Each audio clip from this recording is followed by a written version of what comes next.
কত জোর তাহলে ঘা মেরেছে শালারা। সিমেন্টের ঠাকুর, তাও এখান থেকে ঘা মেরে পুরো ভেঙে দিয়েছে। কি অবস্থা!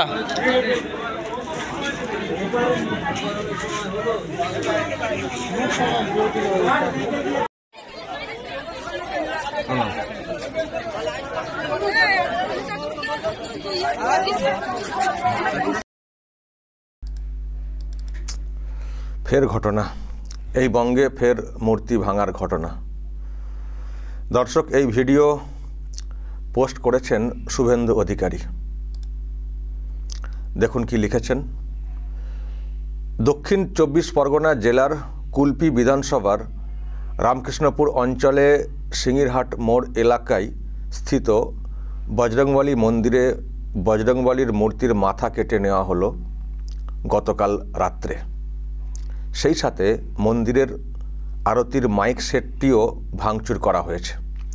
অবিলম্বে প্রশাসনের কাছে দোষীদের গ্রেপ্তার করে আইনানুগ ব্যবস্থা গ্রহণের দাবি করছে। মমতা বন্দ্যোপাধ্যায়ের রাজত্বে পশ্চিমবঙ্গে হিন্দুদের আস্থা এবং বিশ্বাসের ওপর এখন প্রতিনিয়ত আক্রমণ ঘটে চলেছে।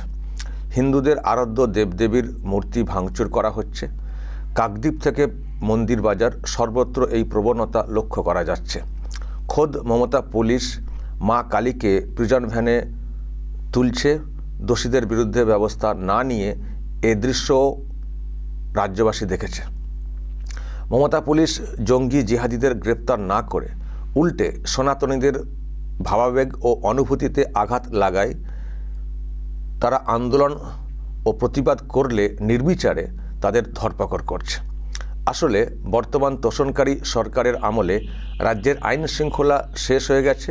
তাই প্রকৃত দোষীদের দৃষ্টান্তমূলক শাস্তি না দেওয়ার কারণে তাদের উৎসাহিত করা হচ্ছে, যে কারণে এই প্রবণতা দিন প্রতিদিন বেড়েই চলেছে। দর্শক বুঝতে পারলেন উনি যেটা বলতে চেয়েছেন, সেই সঙ্গে ছবি ভিডিও সব দিয়েছেন। এই হচ্ছে ব্যাপার। ওনার বক্তব্য, যদি এইসব নিয়ে আন্দোলন হয়, প্রতিবাদ হয়, তখন তাদের ধরপাকড় করা হয়, নির্বিচারে তাদের ধরপাকড় করা হয়, কিন্তু যারা ঘটনা ঘটাচ্ছে তাদের ক্ষেত্রে ব্যবস্থা হয় না। সেই জন্যে দিন দিন এটা বেড়েই চলেছে এই প্রবণতা। কাকদ্বীপ, কখনো বা অন্যত্র। এই যে কাকদ্বীপের যে ঘটনা, দর্শক আপনাদের হয়তো মনে আছে, আমিও সেটা নিয়ে একটা ভিডিও করেছিলাম। কাকদ্বীপে যে ঘটনা ঘটেছিল উত্তর চন্দনপুরে, সেখানে মা কালীর মূর্তির শিরচ্ছেদ করে দেওয়া হয়েছিল। এবং তারপরে যেটা শুভেন্দু উল্লেখ করেছেন, যে রাজ্যবাসী সেটাও দেখেছেন।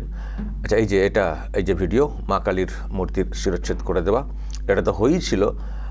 এবং সেই সঙ্গে পুলিশ যেটা করেছিল, ওই শিরচ্ছেদ করে দেওয়া মা কালীর মূর্তি তাকে প্রিজন ভ্যানে তুলেছিল। প্রিজন ভ্যানে আমরা জানি যে কাদেরকে তোলা হয়, তো সেখানে মা কালীকে তোলা হয়েছিল। তো অনেকে বলেছিলেন সেই সময়, এক তো আঘাত ওইটা মূর্তি ভাঙা, আর দ্বিতীয়ত সেই মূর্তিকে প্রিজন ভ্যানে তোলা হচ্ছে, এটা কি করেছে পুলিশ। তো অনেকেই ছিচি করেছিলেন, শুভেন্দু অধিকারীও ছিচি করেছিলেন। তো সেসব তো হয়েছিল দর্শক, এবং তারপর তো অনেক কিছু চর্চাও হয়েছিল। একজনকে ধরাও হয়েছিল নারায়ণ হালদার নামে। পুলিশ প্রেসমিট করে বলেছিল যে এই ব্যক্তি নাকি স্বীকার করে নিয়েছেন যে আমি এই ঘটনা ঘটিয়েছি। অথচ কোর্টে যখন বিষয়টা উঠল, ইনার আইনজীবী সওয়াল করলেন যে এনাকে ফাঁসানো হয়েছে এবং জামিনও হয়ে যায় তারপরে। তো ওখানেও কিন্তু ওই বিষয়টা উঠেছিল যে এই যে কাজটা হয়েছে সেটা হচ্ছে জিহাদিদের দ্বারা, জিহাদিরা এই ঘটনাটা ঘটিয়েছে, তাদের বিরুদ্ধে ব্যবস্থা নিতে হবে। কিন্তু পুলিশ ধরপাকড় করে যেটা বলার চেষ্টা করলো যে নারায়ণ হালদার এই ঘটনা ঘটিয়েছেন, মদ্যপ অবস্থাতে এই ঘটনাটা ঘটিয়েছেন বলে পুলিশ এটা বলল।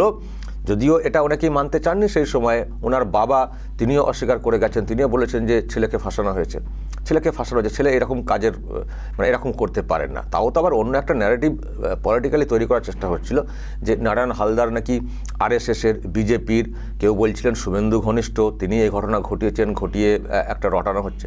কিন্তু পরে যেটা সামনে এলো যে কোনো আরএসএস বিজেপির ওরকম ব্যাপার না, ইনার বাবা নিজে স্বীকার করেছেন যে আমি টিএমসির। তো তখনই প্রশ্ন তৈরি হয়েছিল তাহলে কি পুলিশ এটা ঘোরালো, নজরটাকে ঘোরালো? এলাকার মানুষ বলছেন জিহাদিদের কাজ, আর এখানে পুলিশ ধরে যেটা বলার চেষ্টা করলো যে এই ব্যক্তি ঘটিয়েছেন, স্বীকারও করে নিয়েছেন, অথচ কোর্টে গিয়ে ওনার আইনজীবী বলছেন না এরকম তো কিছু ঘটাননি, তাহলে পুলিশের কাছে কী করে স্বীকার করেছিলেন? তো দর্শক, এই নিয়ে তো প্রশ্ন ছিল, আজও প্রশ্ন রয়ে গেছে এবং কৌতূহলও রয়ে গেছে যে কে তাহলে ওই ঘটনা, কে বা কারা ঘটিয়েছে। তো সেই কথাটাও মানে উল্লেখ করেছেন শুভেন্দু অধিকারী ওনার লেখার মধ্যে। তো এখন দর্শক যেটা প্রশ্নের যে এটারও ব্যবস্থা ঠিক হবে তো, যে বা যারা ঘটিয়েছে তাদেরকে ঠিক ধরা হবে তো? এখানেও কিন্তু জিহাদিদের কথাটা উঠে আসছে। তো সেই জিহাদি বা যারা, তাদের বিরুদ্ধে ব্যবস্থা হবে তো, নাকি আবার কিছু একটা ন্যারেটিভ ব্যাখ্যা পুলিশ হাজির করবে, কাউকে একটা ধরপাকড় করে তার আবার কিছুদিন পরে জামিন হয়ে যাবে, তারপর সব ধামাচাপা পড়ে যাবে, কি করবে? আসলে যদি এই ধরনের ব্যবস্থা মানে ঘটনার ব্যবস্থা সঠিক না হয়, দৃঢ় মানে একটা কঠিন না হয়, তাহলে তো মুশকিল না। যারা এই ধরনের ঘটনা, যেটা শুভেন্দু বলার চেষ্টা করছেন যে এই ধরনের ঘটনা তাহলে বারবার ঘটবে, যারা ঘটাচ্ছে তারাই বারবার ঘটাবে। মূর্তি ভাঙা এইগুলো তো বাংলাদেশে শুনে আসছি, মানে বাংলাদেশে ঘটে থাকে। বাংলাদেশের ইমাম সাহেবদের একটা অংশ আবার ফতোয়া দিয়ে দেন যে আমাদের কাজ মূর্তি পাহারা দেওয়া না, মূর্তি ভাঙা, বলেছেন না? সে বক্তব্য তো আপনাদেরকে আমি শুনিয়েছি। তো বাংলাদেশে এগুলো শুনতাম, তাহলে এখানে কেন এগুলো এত শুনছি? এটাও কি তাহলে আরও একটা বাংলাদেশ হতে চলেছে, পশ্চিম বাংলাদেশ?